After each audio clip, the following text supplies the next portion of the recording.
So with all that as being the basis for grant compliance management, I'm going to turn it over to Brian now, who's going to start us on a conversation on internal controls and walk us through more of the presentation. Thanks, David. That was a good start. And you're right. I think we work with organizations, and at least 70% of our organizations have some sort of governmental funding. I would say on the advisory side, that's almost 100%. Very few of our client partners are not receiving something, whether it be your county all the way on up to federal pass-through, federal direct money.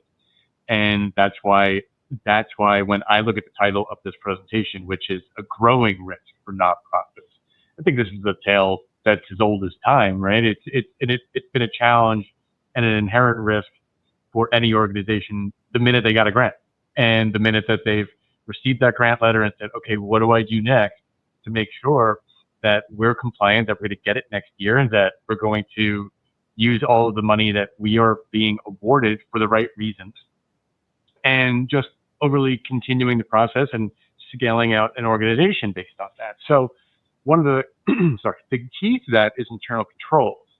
And I want the group who's listening to, whenever internal controls is a fairly mundane topic, and a lot of people think of it as something that's bureaucratic in nature as well.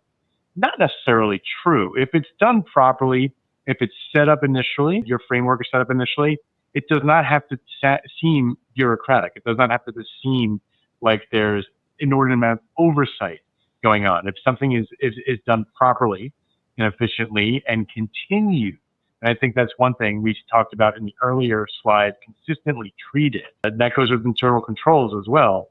If it's something that is consistently treated and practiced by the group, by the organization, then it's not difficult to continue to practice. And so we'll talk about that, and we'll key in on practical setup a little bit, because I know there's varying sizes of organizations. And so it's really within the scope and size of the organization that you have. COSO was brought up a little earlier by David. That's the Committee of Sponsoring Organizations. And they put together this framework to help nonprofits keep integrity in their reporting, in their compliance, in their operations, all key to grant management.